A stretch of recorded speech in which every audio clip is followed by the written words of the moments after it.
Jhalak Patel from LG Institute of Engineering and Technology in the Department of Electronics and Communication. Welcomes you to the session of wireless communication. Today I am going to discuss about Unit 6, that is recent trends with topic Zigbee.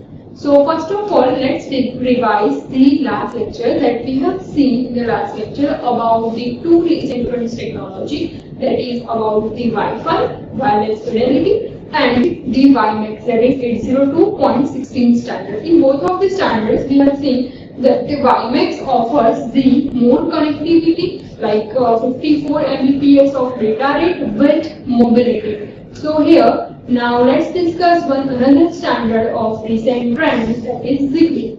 Zigbee is basically the IEEE 802.15.4 standard. It has two different standards, like IEEE 802.15.4 and IEEE Zigbee Pro. So these are the two different standards of Zigbee that are available in the market. So first of all, the question is why we should use the Zigbee standard. So these are some applications that you can use in Zigbee for the home automation, also for building, like for energy generation in details also, or maybe to produce electricity, light applications, telecom applications. So these are the list of applications where we use the Zigbee. So now let's discuss in detail about this wireless standard. First of all, what are the several features that are different or unique for this IEEE standard 802.15.4 as compared to Wi-Fi or WiMAX? So first standard is power saving mechanism. Power saving mechanism make it more utilized than the other standards. The second one is a pairing mechanism with full application. You can easily pair this device with the other wireless device. The next one is multiple star topology can be provided. Here multiple star topology means the one central hub can be connected with the other easily. The next one is security key generation, as we have seen in the case of GSM, that the role of security mechanism is very important. So in that case also, here the cipher key can be easily generated, so it provides the encryption based mechanism. The next one is various transmission and option. You can easily transmit the data from one place to another place with the help of Zigbee. Next one is supporting nodes are more as compared to the previous version. Here you can note that it supports obviously the 16 power thousand of number of nodes in case of Zigbee. The next is maximum range of operation is up to 76 meters. As we discussed in the case of the Wi-Fi, that its maximum range is very limited. Even in case of Bluetooth, it is up to like 10 meters. But if we talk about this technology Zigbee, then it offers the maximum range of operation up to 76 meters. That is very good. The next is it can automatically establish in a network. So in this session we will see different type of topologies and how this Zigbee network can be easily connected with this topology. So obviously the one unique feature of this IEEE standard 802.15.4 is it can automatically establish in a unique network. The next one is lower cost. It offers a very lower cost compared to the other IEEE standards. So these are the list of features for this. The last but not least is it uses the small number of packets. So obviously the size can be very small compared to the other techniques. Next is Zigbee device, means how one can connect the Zigbee device with the other electronics device. So it can be connected or paired with the microcontroller and then with the transceiver. Transceiver can be used for both the purpose. Either you can transmit at a transmitter end or either you can receive at a receiver end. So Zigbee device is connected between microcontroller and transceiver, and at the end of transceiver there is an antenna connected over it. Now let's talk about the different components of Zigbee. So different components. First component is Zigbee coordinator. Zigbee coordinator, it is used to control the formation and security of the network. means it offers the formation of the original component, or you can control the data that is passing over the network, and obviously provides the encryption of data, means provides the security of network. The next one is Zigbee router. Because we connect it to the network, so for the connection of the network, the router is the main thing that is required. So here the second component is obviously Zigbee router. So why it will be used? It will be used to extend the range of network, or for the purpose to extend the range. Means if user want more than the 75 meter range, then he or she should use Zigbee router for it to extend the particular range. The third component of Zigbee network is Zigbee end devices.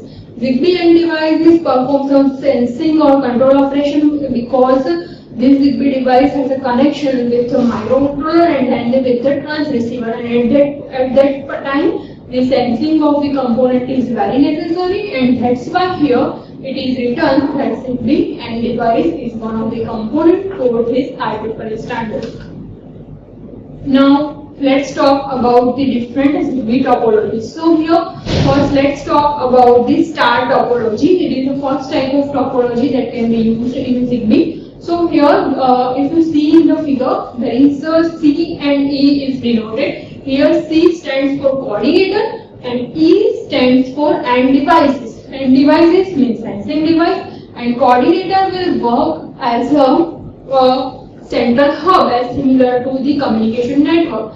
You already studied in the communication network that if the central hub is connected with the other devices, then it is like a star topology. So here also in the Zigbee case, if the coordinator is at the central part, and if it is connected with the other devices, like if you see in the figure, then this type of topology is called as a star topology. In case of second topology, that is tree topology, in this case coordinator is connected with the other equipment, but here if you see in the figure, here the branches are divided, so these branches are then given to the different routers, means here coordinator will be given to the 3 routers, and again this router has some branches, like this number of branches are divided into the number of equipments. So this type of figure is coordinator with the 3 router, and then these 3 routers are connected with the different equipment. So it will create like the branch of tree, and that's why the name of the topology is tree topology. The next one is cluster tree topology. In case of cluster tree topology, here the main first coordinator is connected with the router, and then router has its branches connected with the end devices. Means it has a cluster type mechanism, means each router and if connected with the equipments and devices, then it forms one cluster. This is one cluster, this is also one cluster. So here there are total 3 number of clusters, and each cluster is further connected with the coordinator. So here the name of this topology is cluster tree, because each coordinator is connected with the individual router, and then router is connected with the branches, and that's why the name is cluster tree mechanism. The next topology is mesh topology. In case of mesh topology, the router to router connection can be possible. In the previous cases, we have seen that each time the coordinator is connected with the different end devices and with the equipments. So here the change in the mesh topology is the router to router connection can be possible, and then with the router to router connection, the different equipments can be connected like this. Router to equipments. Here also you can add one router, and then another network can be formed. So here easily one another group of network or one another group of cluster can be easily formed with this topology. But here the complexity of the network is much more compared to the other topology used. If we talk about the limitation of the star topology, then in that case, if the coordinator cannot work perfectly, then the whole network disturbs and you cannot get the network corrections. So these are about the topologies that can be used about ZigBee. So now let's note down some limitations and advantages for this technology. So first let's talk about the advantages of ZigBee. First it supports for the multiple network topology point-to-point type of topology. Next one is low duty cycle, means its on time is very low because duty cycle gives us the ratio of on time to the total time. So here the advantage is it offers the low duty cycle and provides the longer battery life. Low latency means the low delays are there. Obviously, in the features we have seen that there are total 65,000 number of nodes per network. 128 bit of encryption that provides security to the network. Collision avoid mechanism is there in case of unit number 4, multiple access technique. We have seen about the different multiple access technique with different protocol. In that case, if CSMA can be used, then it can be easily detect the collision and avoid it. So here this feature will be added in this case. So collision avoid and retries and acknowledgement can be possible with it. There are also some limitations, that is low data rate compared to the WiMAX. Star network is limited. Why star network is limited? Because if the central hub, means here in case of ZigBee, it is coordinator. So if coordinator fails, then the whole network fails, and that's why the star network is limited. The last one is it is not free. You have to spend some money for getting this network. ZigBee network is 02.50. So these are the limitations that you should keep in mind while choosing the ZigBee network. Now let's compare the ZigBee with our Wi-Fi wireless fidelity, and let's check which one is better. So for this comparison, let's compare it with different parameters. The first parameter is the application point of view. For applications, ZigBee is used for control and monitoring tasks, while Wi-Fi wireless fidelity can be used for wireless LAN. The next one, if we talk about the frequency band, then in case of ZigBee, it offers 2.4 GHz, 864 MHz and 915 MHz. Wi-Fi will got on 2.4 GHz. If you talk about the battery life, ZigBee's battery life is much more ZigBee's battery life has a much more days than the Wi-Fi, that is up to 7,000 days it can be worked, while in case of Wi-Fi it works from 0.1 to 5 days. Number of nodes in the network connection is also more in case of ZigBee, that is in case of ZigBee the total number of node support is 65,000, while in case of Wi-Fi total number of node support is 30.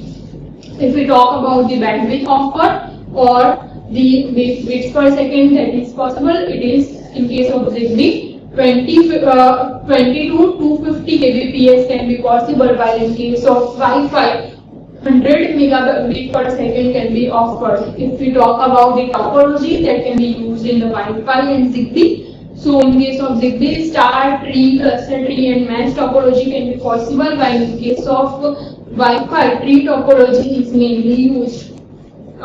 If we talk about the memory, then in case of ZigBee it is between 32 to 60 KB, while in case of Wi-Fi it is 100 KB. So if we compare these two these two standards, then we can easily say that if you require the much more battery life for nodes per network more, then you should go with the ZigBee. Or if you want one individual spectrum efficiency, then it is 2.4, or even you want more memory, then you should choose the Wi-Fi because it offers 100 KB of memory. But if you want the battery life or the nodes per network, then you should go for ZigBee. So there is a trade-off in the point of operation or point of use. So you should choose wisely whether ZigBee is 02.16.4 standard or it's 02.11 standard, that is Wi-Fi. So this session is for ZigBee network. For this session, if you have any doubt or queries, you can ask me on my email ID. Thank you for watching.